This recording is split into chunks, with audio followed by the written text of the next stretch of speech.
سورہ فاتحہ کے شروع میں اللہ رب العالمین نے اپنے 5 اسماء مبارکہ کو ذکر فرمایا۔ اولاً اللہ، اس میں ذات کو بیان کیا۔ دوسرا اپنی صفت ربوبیت یعنی رب ہونے کا تذکرہ کیا۔ تیسرا اپنی 2 صفات یعنی الرحمن اور الرحیم کو بیان فرمایا۔ اس کے بعد مالک یوم الدین ہونا اپنا ذکر کیا۔ رحمان اور رحیم کو مالک یوم الدین سے پہلے اس لیے ذکر فرمایا کہ اللہ رب العالمین کی رحمت جو ہے وہ ہر چیز پر غالب ہے۔ رحمتی وسعت کل شیء، اس لیے بندہ کو اللہ رب العالمین کی رحمت سے نا امید نہیں ہونا چاہیے، اور ہر وقت بندہ کی نظر اس خالق ارض و سما کی رحمت پر اور امید پر جمائے رکھنا چاہیے۔ اور آگے مالک یوم الدین بیان کر کے اللہ رب العالمین نے اس طرف اشارہ فرما دیا کہ اس کی رحمت سے دھوکہ کھا کر انسان کہیں گناہوں میں دلیر اور جری نہ ہو جائے کہ بس ٹھیک ہے وہ رحمان ہے، وہ رحیم ہے، وہ رحم کر دے گا۔ انسان کی، بندے کی نظر اس کی مالک یوم الدین ہونے پر بھی ہو تو مالک یوم الدین کو اس لیے بیان کیا تاکہ بندہ یہ بات بھی پیش نظر رکھے کہ اگر اللہ رب العالمین رحمان اور رحیم ہے تو وہ مالک یوم الدین بھی ہے، یعنی رحم کرنے والا مہربان ہے تو وہ قیامت کے روز حساب و کتاب کرنے والا بھی ہے، وہ جزا و سزا دینے والا بھی ہے۔ تو اس لیے پہلی آیات کریمہ میں اللہ رب العالمین نے اس انداز میں الحمدللہ رب العالمین الرحمن الرحیم مالک یوم الدین اس انداز میں بیان کیا کہ انسان بندہ اس کی رحمت پر بھی نگاہیں جما کر رکھے اور بندے کی نگاہ اس کے جزا و سزا دینے والے پر بھی ہو، تاکہ بین اللہ کی رحمت سے بھی امید لگائے رہے اور اللہ سے خوف اور ڈر رکھتے ہوئے اس دن کے لیے بھی وہ تیاری میں مصروف عمل رہے۔ تو آگے آیہ کریمہ ایاک نعبد و ایاک نستعین، اس آیہ مبارکہ میں خطاب کیا جا رہا ہے۔ پہلی آیات مبارکہ کے اندر خطاب نہیں ہے۔ اللہ رب العالمین نے پہلی آیات مبارکہ میں بندے کی اپنے رب کی بیان کردہ اپنی تعریف، کیونکہ یہ اللہ نے خود اپنی تعریف بیان کی ہے، الحمدللہ رب العالمین الرحمن الرحیم مالک یوم الدین، تو گویا اللہ کی بیان کردہ اپنی تعریف و ثنا جو ہے وہ بندہ بیان کر کے گویا قرب خداوندی میں حاضر ہو گیا کہ اس نے اللہ کی وہ تعریف کی جو خالق نے خود اپنی تعریف کی ہوئی ہے، تو جب وہ تعریف، ثنا، توصیف بیان کر کے بارگاہ حضوری کے اندر آ گیا تو اب نہایت ہی لطافت اور مناسب طریقے کے ساتھ اپنے مالک کے حضور پہنچ کر اپنی ذلت و مسکینی کا اظہار کرنے لگا اور کہنے لگا کہ ایاک نعبد و ایاک نستعین، کہ یا رب ہم تو تیرے ذلیل، عاجز و مسکین بندے ہیں اور اپنے تمام معاملات جو ہیں اس میں ہم تیرے ہی محتاج ہیں۔ تو اس طریقے پہلے حضوری حاصل کی، پھر اپنی التجا بارگاہ رب العالمین میں رکھ دی، اور وہ ایک لطیف انداز کے ساتھ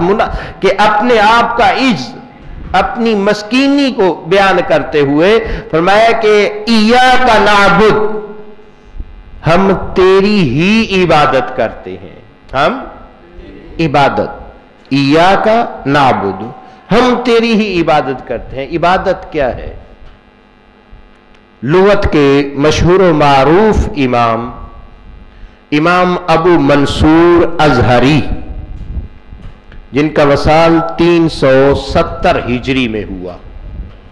آپ اپنی کتاب تہذیب اللغہ، ان کی کتاب ہے، اس کی جلد 2 صفحہ 138 پر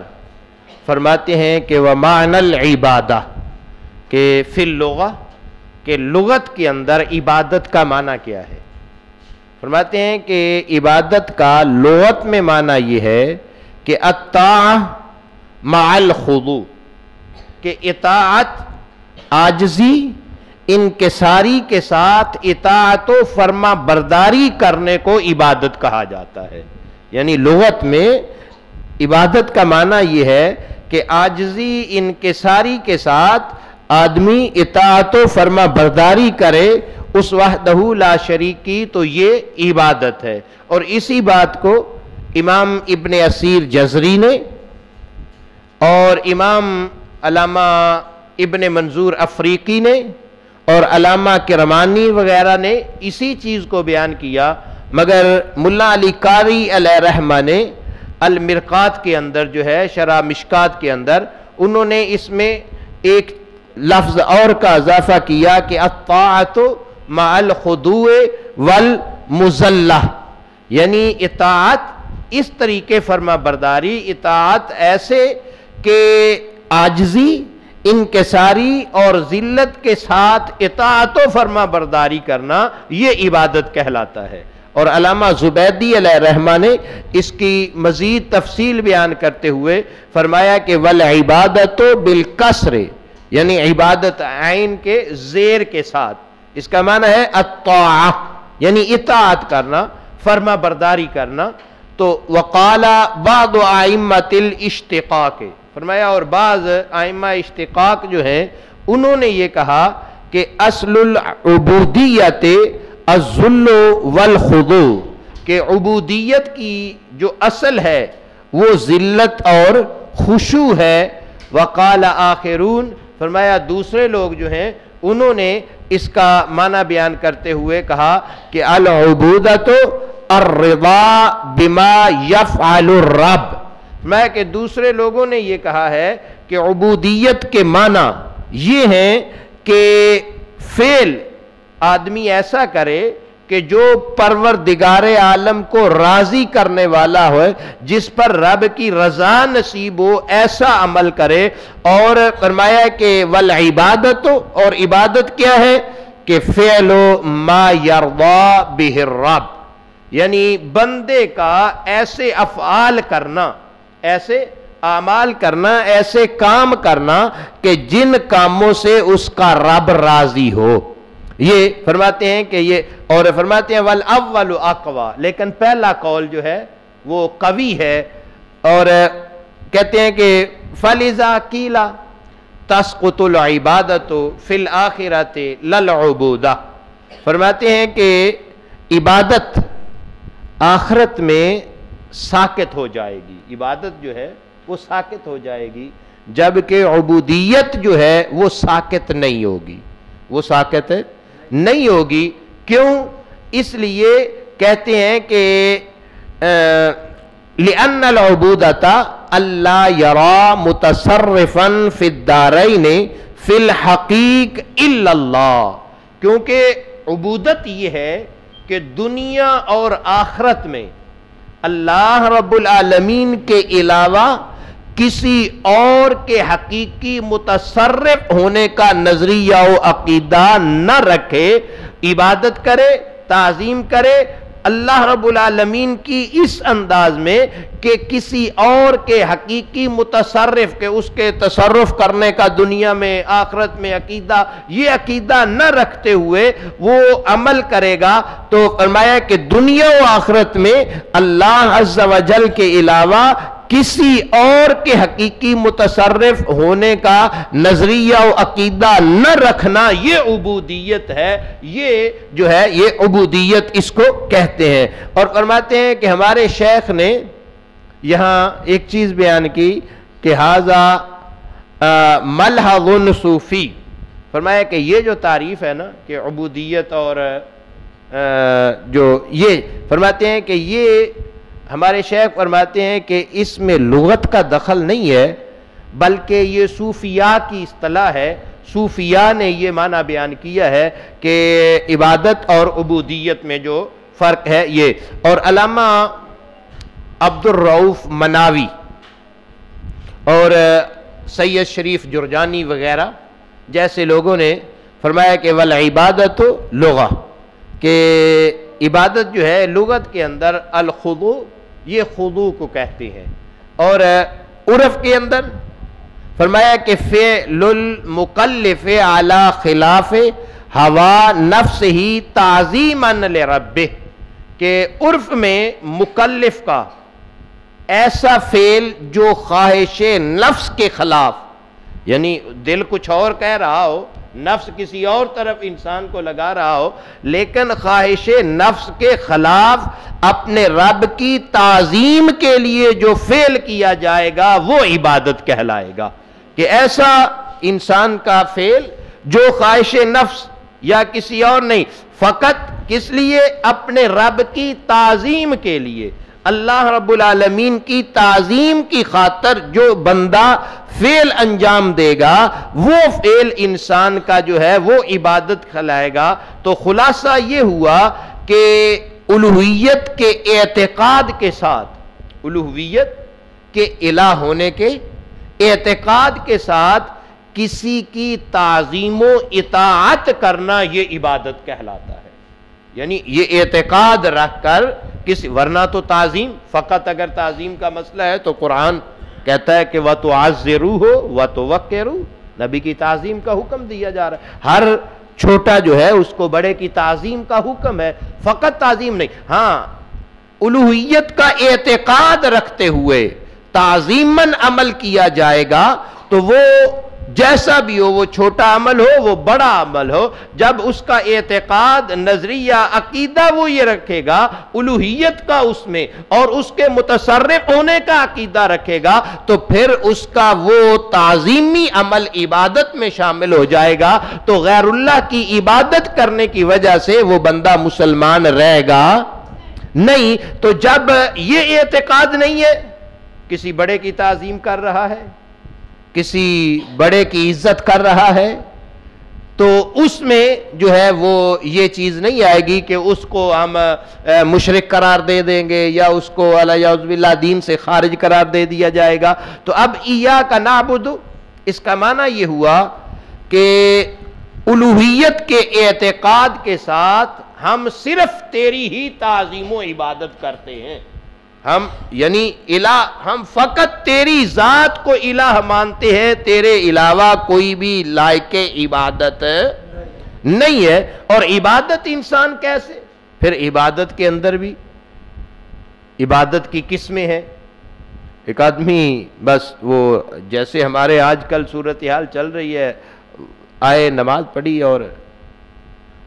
سجدے، رکوع، حرکات، افعال جو ہیں وہ کامل عبادت. اس کی عبادت کس طریقے کی جائے یوں اس کی عبادت کی جائے کہ گویا انسان نماز میں ہے. آج ہم عبادت کر رہے ہوتے ہیں, نماز پڑھ رہے ہوتے ہیں, سارے دن کا حساب کتاب جو ہے وہ ہم نماز میں کھڑے ہو کے اپنے کاروبار کا بھی کر رہے ہیں. جو چیز کہیں ہمیں یاد نہیں آ رہی ہوتی, سارا دن وہ نمازوں میں یاد آ رہی ہوتی ہے. توجہ ہماری جو ہے وہ نہ جانے کہاں کہاں گھوم رہی ہوتی ہے, کہاں کہاں ہم پھر رہے ہوتے ہیں. حالانکہ رسول اللہ صلی اللہ تعالی علیہ وسلم کی بارگاہ عالیہ کے اندر, صحیح بخاری شریف کے اندر دوسری کتب احادیث میں وہ حدیث مبارکہ موجود ہے کہ رسول اللہ صلی اللہ علیہ وسلم کی بارگاہ عالیہ میں حضرت جبریل امین علیہ السلام حاضر ہوئے. تو جبریل امین علیہ السلام نے حاضر ہو کر عرض کیا کہ مل ایمان یا رسول اللہ صلی اللہ علیہ وسلم, اے اللہ کے رسول ایمان کیا ہے, ایمان کس کو کہتے ہیں؟ تو رسول اللہ صلی اللہ تعالی وسلم نے ارشاد فرمایا کہ الایمان ان تؤمن باللہ و ملائکتہ و کتبہ و بلقائہ و رسلہ و تؤمن بالبعث. فرمایا ایمان یہ ہے کہ وہ ابتداً, آج کل تو خیر کم ہو گیا ہے, ہم جب پڑھتے تھے اس وقت وہ صفت ایمان, آمنت باللہ و ملائکتہ و کتبہ و رسلہ, یعنی یہ چیز. فرمایا کہ الایمان ان تؤمن باللہ, ایمان اس چیز کا نام ہے کہ تو اللہ پر ایمان لائے, اللہ پر ایمان لائے, لا الہ الا اللہ, کہ اس کے علاوہ کوئی لائق عبادت نہیں ہے, کوئی معبود نہیں ہے, فقط واحد و یکتا معبود اگر ہے تو وہ اللہ رب العالمین کی ذات ہے, اس کے علاوہ کوئی لائق عبادت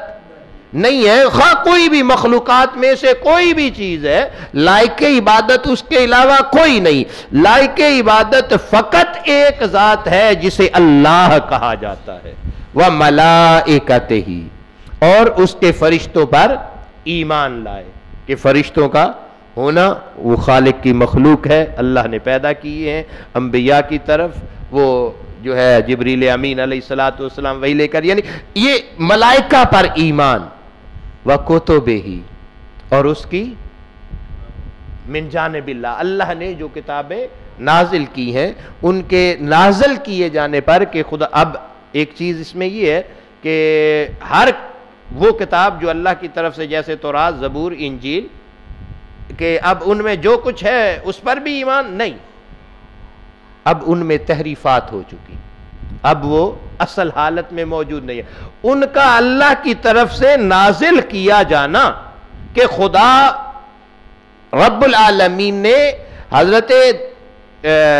داود علیہ السلام پر زبور, حضرت موسیٰ علیہ السلام پر تورات, حضرت عیسیٰ علیہ السلام پر جو ہے وہ انجیل, اور رسول اللہ صلی اللہ علیہ وسلم پر قرآن مجید, اور بعض دوسرے انبیاء پر صحف نازل کیے. اللہ نے جو نازل کیا اس کے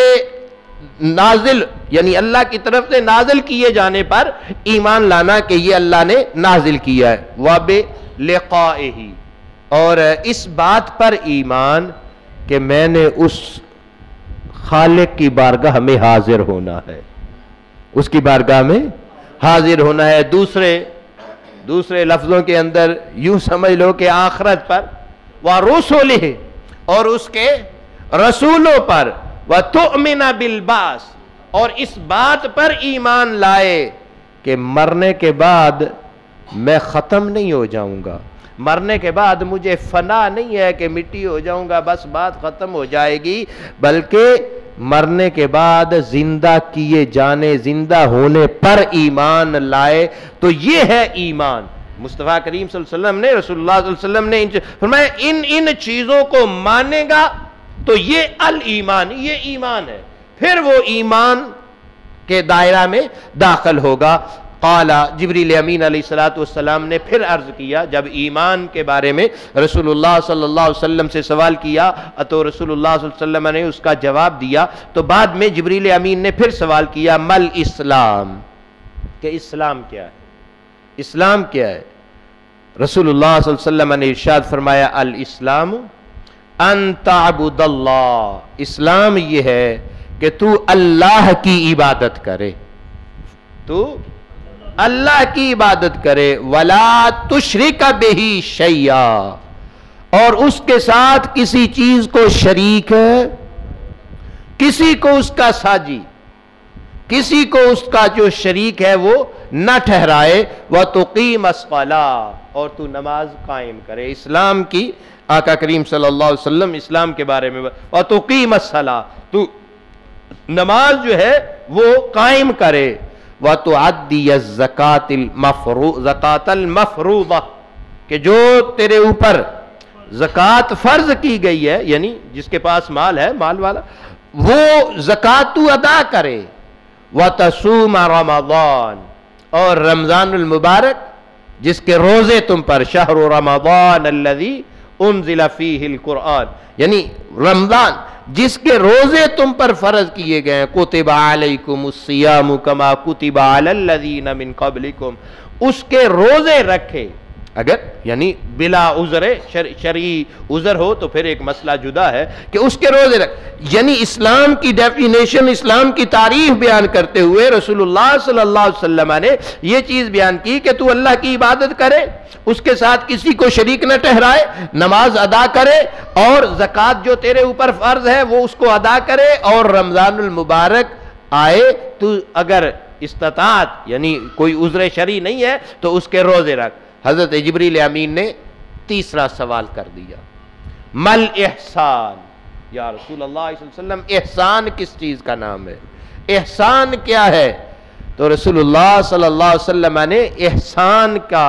جو یعنی احسان ہے اس کے متعلق، اس کی ڈیفینیشن کے احسان کیا ہے یہ بیان کرتے ہوئے ارشاد فرمایا، ان تعبد اللہ، یہ احسان یہ ہے کہ تو اللہ کی عبادت کرے، کیسے؟ کأنک تراہ، گویا کہ تو عبادت یوں کرے کہ تو اپنے خالق کو دیکھ رہا ہے، کأنک سجدے کے اندر ہے، رکوع کے اندر ہے، تو اپنے رب کو گویا دیکھ رہا ہے، کأنک تراہ فإن لم تکن تراہ، اگر تجھے یہ کیفیت، یہ اخص الخاص، وہ جن کے قلوب و جگر اور جن کی جسم و روح اللہ رب العالمین کی عبادت اور ریاضت کر کے اس کے یعنی ایسی حضوری ان کو میسر آ جاتی ہے، یہ ان لوگوں کا مقام مرتبہ کہ ادھر سجدوں میں سر رکھتے ہیں، ادھر معراجیں ہو جاتی ہیں، ادھر تو فرمایا کہ کأنک تراہ فإن لم تکن تراہ، پس اگر تو اللہ کو نہیں دیکھ رہا یعنی عبادت کر رہا ہے تو اس کو نہیں دیکھ رہا، فإنہ یراک، تو یہ ضرور رکھ کہ تو نہیں دیکھ سکتا تو وہ خالق تو تجھے دیکھ رہا ہے نا، اس کے دیکھنے میں تو جب انسان یہ اعتقاد رکھ لیتا ہے نا کہ وہ دیکھ رہا ہے، تو اس دنیا کا ہمارے عام ایک مثال کے طور پر میں عرض کرنے لگا ہوں کہ اگر چور کو پتہ چل جائے کہ مالک دیکھ رہا ہے تو وہ چور اس کے مال کی چوری نہیں کرتا، تو جب تجھے یہ یقین ہو جائے، اگر اس مقام پر تو نہیں ہے کہ اس کو دیکھ رہا ہے تو، ورنہ تو اس جمال میں گم ہوا تو پھر تو ادھر کا ہی، اگر یہ نہیں ہے تو کیا ہے؟ فإنہ یراک، تو جب یہ یقین تجھے ہو جائے گا تو پھر نماز کے اندر چوریاں نہیں کرے گا، وہ ٹھونگے مار کے بس نماز کے چوروں والا معاملہ پھر نہیں ہوگا، یعنی عبادت اس وقت تیری کامل عبادت ہوگی کہ جب تیرے ان دونوں میں سے ایک، کم از کم ان دونوں میں سے ایک لازم ہے کہ یا تو یہ کہ تو عبادت میں مگن ہو تو تجھے خدا نظر آئے، یا یہ کہ تو عبادت میں ہے تیرا یقین کامل ہو، یہ نہ ہو کہ عبادت تو کر رہا ہے لیکن دھیان کدھر ہے، توجہ کدھر ہے، معاملات کیسے ہیں، فإنہ یراک، پھر یوں ہو کہ وہ تجھے دیکھ رہا ہے. جب تجھے یہ یقین ہو جائے گا پھر عبادت کے اندر کمی اپنی طرف سے تو کمی نہیں چھوڑے گا. پھر یہ نہیں ہوگا کہ اس کے اندر کمی کوتاہی. ہم تو عمومی اعتبار سے جو معاملات ہمارے چل رہے ہیں، تو عرض یہ ہے کہ عبادت کامل وہ ہے کہ جس کے اندر انسان کو یہ یقین ہو جائے. بقیہ انشاءاللہ العزیز آئندہ. وما علیہ الا البلاغ المبین.